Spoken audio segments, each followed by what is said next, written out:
Kembali di channel Pada Sebuah Koma bersama saya, Surya.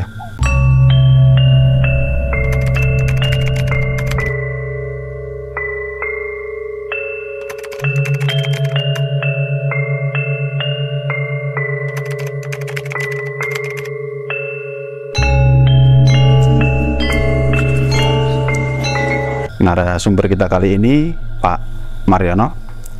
Bagaimana orang yang selama ini banyak orang beranggapan bahwa manusia tidak akan pernah bisa bersentuhan atau bahkan dalam tanda kutip bersenggama dengan jin.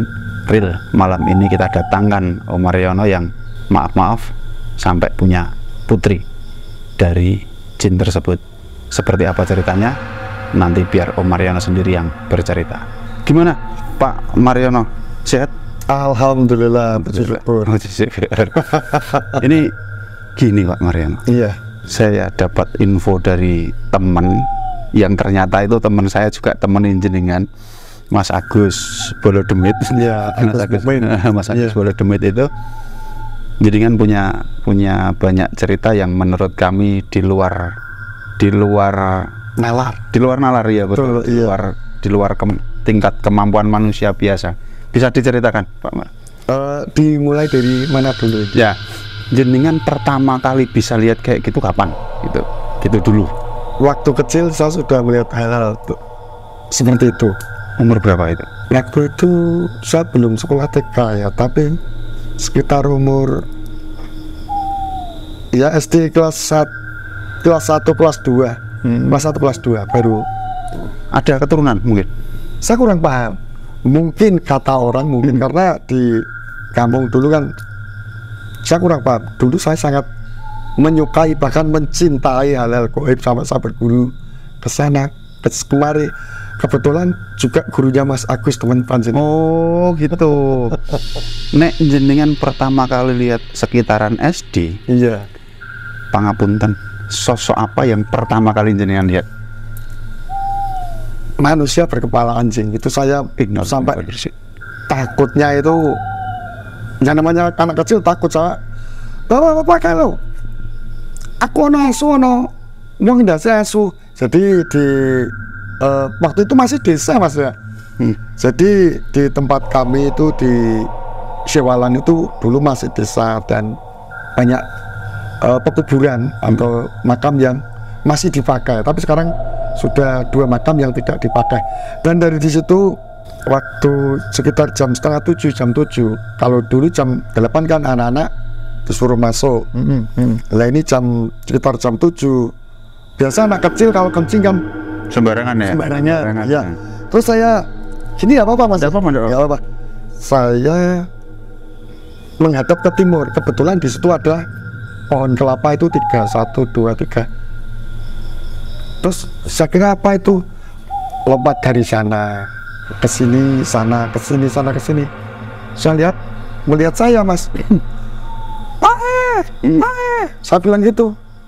Lamanya orang tua pasti setelah saya tahu sekarang jadi orang tua pasti menenangkan. Iya benar.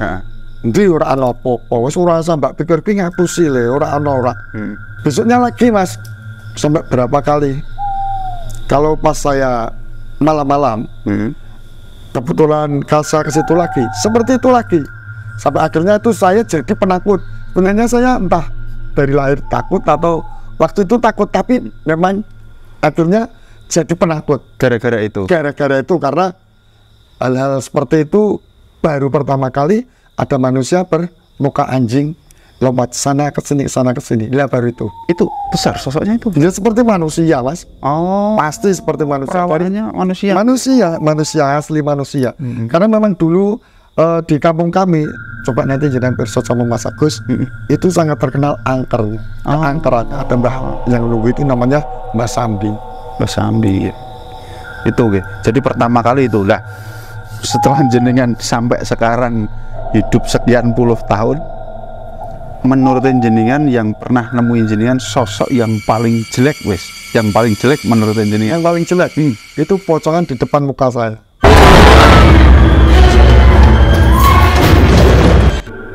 langsung di depan, jadi tidak ada dari jauh. Pemanasan dulu, Tidak ada pemanasan itu. Asap-asap dulu. Ya. Asapnya belakangan. Malah belakangan. Belakangan.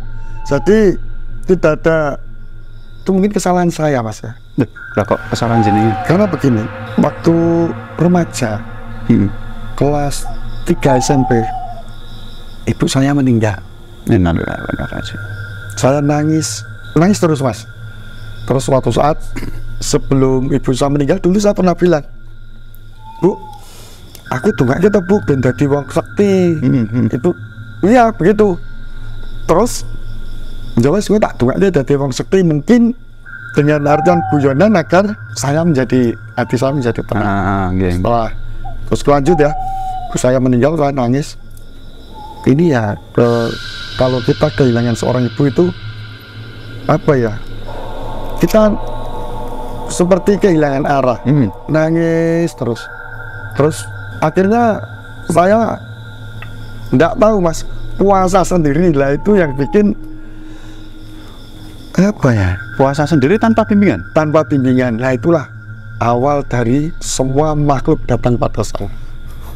Awal semua makhluk, apapun itu yang bikin saya pernah nggak tahu, tapi awalnya dari situ, mulai awal.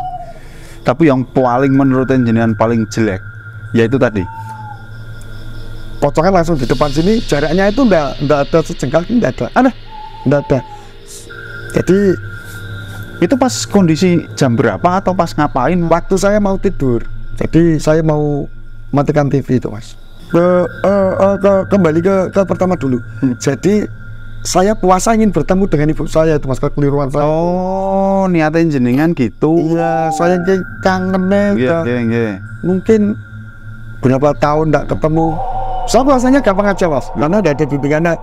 Bismillahirrahmanirrahim. Ya Allah, niat ingsun poso 3 dinten mutih pengen kepanggih ibu mula ngoten mawon. Jadi 3 hari. Setelah 3 hari tidak ada apa-apa Mas. 4 hari tidak ada apa-apa. Baru 1 bulan itu saya mau tidur, saya nyetel TV Mas. Terus udah saya matikan. Kalau dulu kan TV-nya modalnya ditek itu ya, ditutul itu ya. Saya matikan mau tidur, ternyata ibu saya udah di sebelah saya. Tempat tidur? Tempat tidur. Jadi saya tidur sendirian di ruang tamu. Terus ibu saya melihat saya gini, kayak matanya, tatapannya kosong gini, terus senyum. Tapi di depan jaraknya itu enggak ada lah segini. Terus senyum, terus keluar taringnya. Lah itu saya takutnya minta ampun. Terus matanya itu yang saya berdarah. Oh itu bukan itu saya. Saya pikir itu. Ampun Bu, sudah Bu, uwes Bu, aku rak kuat Bu. Uwes Bu, tapi tidak bisa berbicara. Hanya saya ingin berbicara saja. Kalau orang saya sepertinya nggak bisa ngaji, tapi hanya berbicara. Bismillah itu nggak bisa. Berarti kayak kekunci gitu. Kekunci. Dan itu nyata. Kalau saya melihat sesuatu barang gaib itu tidak pernah mimpi. Nyata. Dimulai dari puasa yang tidak ada bimbingannya tadi gitu. Dan saya sudah Bu, wes Bu, kalau orang bahasa wes Bu, aku rak kuat Bu. Terus ini Mas, apa itu lama-lama asap tapi tebal. Itu hilang ke naik wes ya naik, habis naik hilang. Saya baru bisa gerak, langsung saya lari ke kamar bapak saya sama adik-adik saya lompat ke tengah, saya bangunin bapak saya. Pak, boleh teko Pak, boleh teko. Alah kalau orang apaan gitu. Ora nopo dah. Terus tidur. Itu hal-hal seperti itu yang apa ya, pertama sangat mengerikan karena belum pernah. Kalau dulu kan hanya lompat sana, lompat sini, lompat sana, lompat sini. Tapi yang saya puasa itu gara-gara puasa tanpa guru. Ternyata dari situ awal mereka datang sini berganti. Ini pengalaman luar biasa buat penikmat PSK. Saya ini kuat merinding ini.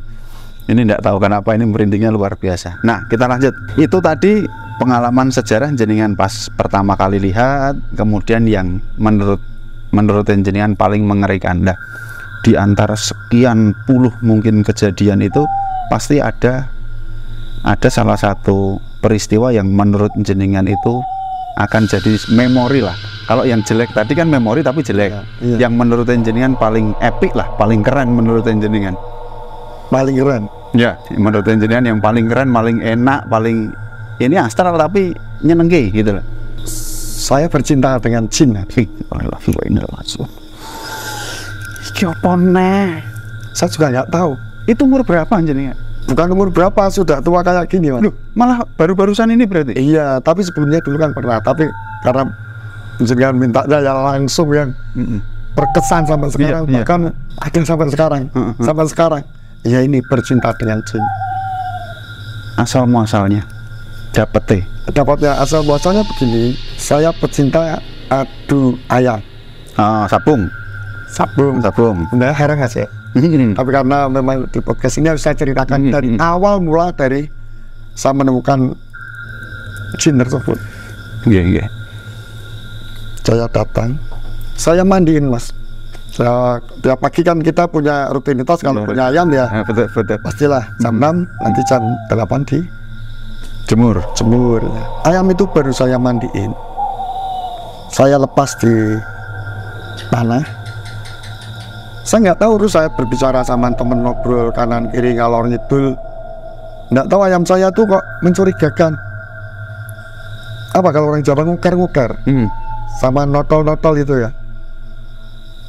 Itu ayamku nopo kayak ternyata ngejar itu, Mas, batu akik yang keluar dari tanah itu. Di situ ada 3 orang. Tak apa. Nggak bisa, mungkin ini jodoh saya. Jadi di sini melesat gitu. Loh, iki apa ini waktu ini? Saya tergodanya gitu, Mas. Waktu kok iso mlaku. Saya bilang, ya waktu. Saya sebenarnya nggak suka kakek itu. Ya bukan nggak suka, kurang suka. Iya, dengan hal tersebut.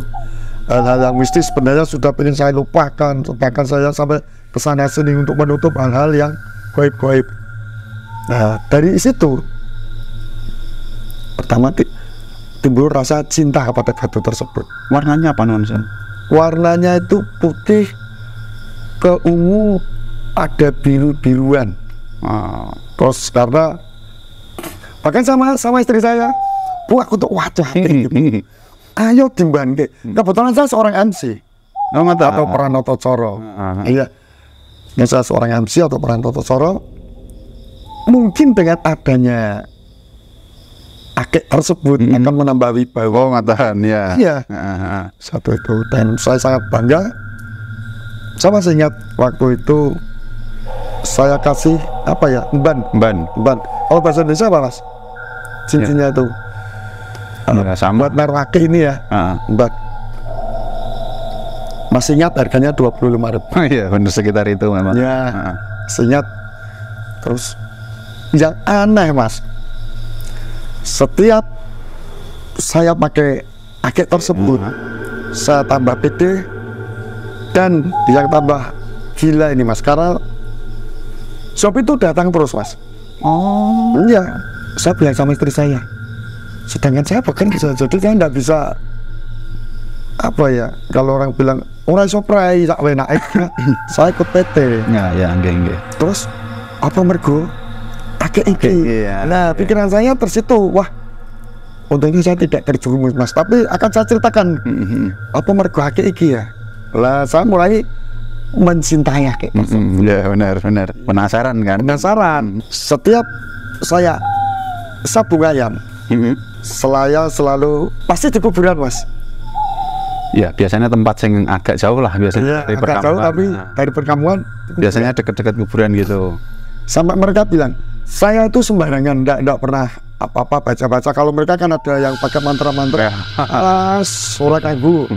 Saya bilang gitu, saya pakai mantra saya sendiri.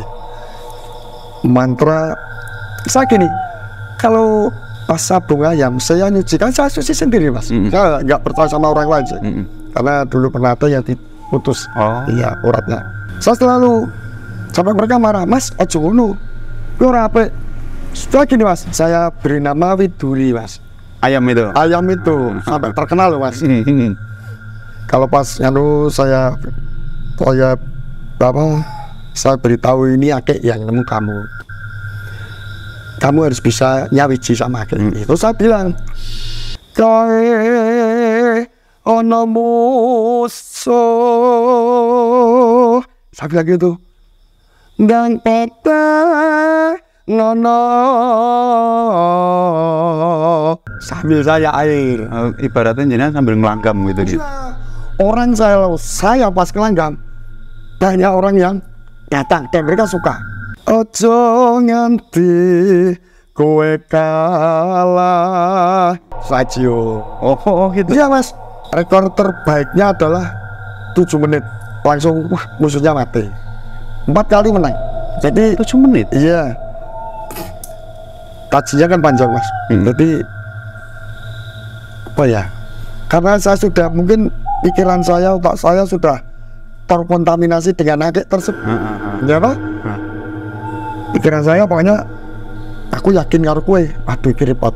Ini sebelah repotnya gini. Kue mesti menang soalnya aku yakin kue bisa menangke nyawisi karo ayam ini. Dari ayam dulu Mas satu gelut sampai ayam itu ditawar 5 juta. Saya tidak saya kasih Mas. Menang 1 kali, terus diajak lagi. Saya punya uang berapa? Saat duwemu. Saya hanya punya tuh segini. Menang lagi Mas 11 menit. Terus ke Telogosari. Kita antar ke sana. Saya nggak pernah pakai kiso ya, bener ya kiso ya. Saya bawa gini naik sepeda motor. Udah pakai tangan ya? Iya, saya kurang suka. Mereka pikirannya kan ayamnya jelek pasti. Nah, terakhir waktu itu karena ayamnya mati, lah ini mulai terus 1-2 ayam sakit, menang terus 4 kali terus ayam sakit, mati Mas. Ayam mati? Mati, sudah punya anak, anaknya itu 6 jantan semua, tarung sendiri-sendiri 6 juga mati semua. Iya. Lah karena memang pikiran saya sebelum saya mengetahui bahwa saya kita bersekutu dengan jin itu kurang baik. Aduh, ayam itu mati. Saya bilang gitu. Ternyata dia mengincar yang punya. Oh, dari situ Mas awalnya. Dan jenengan punya analisa itu? Sesudah mengalami hal-hal yang menurut saya di luar nalar, dan setelah saya buang semuanya, baru saya punya analisa. Oh, berarti kemarin saya diberikan sesuatu hewan dulu biar tambah percaya, hewannya mati, larinya ke saya. Jadi yang pernah ditemui berarti sama sosoknya yang ada di batu itu? Wah, bercinta Mas. Wah Mas, kalau bisa digambarkan atau diceritakan sosoknya seperti apa? Kalau pada saya tidak ada Mas. Satingnya nyuwun sewu, mohon maaf, bukan berarti saya kok tidak suka wanita. Tidak ada apa-apanya. Gitu. Rasanya beda. 1000 wanita nyuwun sewu, mohon maaf, bukan berarti kak saya tidak suka wanita. Lelaki cinta dong, suka dong sama wanita. Tapi kalau hanya bercinta, saya pilih jin. Oh gitu? Ya, saya pilih jin. Ini gila ini. Gila. Pertama kali ketemu di mana posisinya? Berarti malam kan itu otomatis? Malam. Jadi begini, karena kita sudah tidak punya ayam. Saya ingin membuktikan loh. Ini ada hutannya apa enggak? Nah, tapi sebelumnya saya ditemui sama kakek saya dulu Mas. Kakek buyut saya. 4 kali Mas. Berarti 4 kali kan peringatan. Saya di bawah. Kebetulan rumah kami kan ono-ondo nih, atau tingkat kecil tapi tingkat lah. Kui ora apik. Buang oleh. Itu pesannya kakek gitu? Iya, kakek buyut saya. Waktu kalau kakek saya masihnya, tapi waktu itu tuh saya sama bapak saya, Pak, aku ada temen iki, coba kita takon Pak D. Kok rupanya kayak Pak D Saimin, nah gitu. Ternyata buyut saya, namanya Mbah Kromo Karyo. Terus 1 kali sambil naik sepeda, Kalau ketemu saya 4 kali pasti bilang wes orang ono gunane, orang ono fungsine. Gua wes toh bilang gitu sampai 4 kali mas. Saya tambah kuanceng dong. Penasaran nih maksud? Penasaran. Iki opo toh sing sak bendere? Seneng jeru iki apa sejatine kan gitu. Saya pergi ke temannya Mas Agus. Notabene beliau adalah orang yang cukup lah mumpuni dan seperti itu di bidang metafisik mumpuni. Ya. Saya ke sana dari jauh dia sudah tahu mas. Gue kok rombongan ini nopo bareng. Aku dewe ya, aku bilang itu karena kita sudah tetangga dari kecil.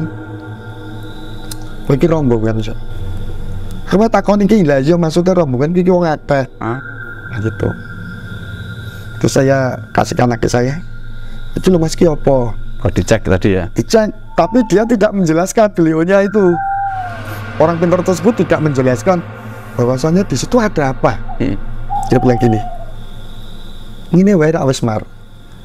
Kowe tak kayake sing kanggo kowe nggo MC, nggo ngacarani. Nah, Wes mesti kowe apik nambah wibowo. Beliau bilang gitu. Saya merenung sebentar. Tambah saya pikiran saya maaf. Iki kudu tak kujengi sak lawase. betul. Iya. Beliau bilang kepada saya, kowe ora kuat nganggo iki. Wes toh. Aku yakin kowe ora kuat. Kowe disetir. Nah, Beliau bilang gitu. Saya mikir, ngapusi. Kowe padune pengen duweni. pengen duweni akeh kuwi ya betul. Iya. Pikiran saya kan karena pengen duweni akeh iki. Terus gini wae Mar, goreng akehmu. Tak tutupe gen ora lunga-lunga, gen ora ganggu kowe. Maksudnya ditutup itu saya kurang paham. Iya. Jadi minyak apa terus dibuat sama mantra-mantra. Saya juga di luar lama. Mungkin mau ditutup biar tidak ganggu atau gimana. Iki ini batu ini hanya orang-orang tertentu yang bisa nyetir. Tapi kalau kamu itu tidak bisa, pasti kamu disetir nantinya. Dia bilang gitu. Terus saya malam-malam, bohong. Kamu mesti pengen punya ini. Logika sederhananya gitu. Logika sederhananya ternyata juga pengen lah. Tuh, tahu nggak sayang mas? Istri saya tidur. Ini kan ini Mas Ake ya mas. Saya taruh di almari. Saya bilang gini,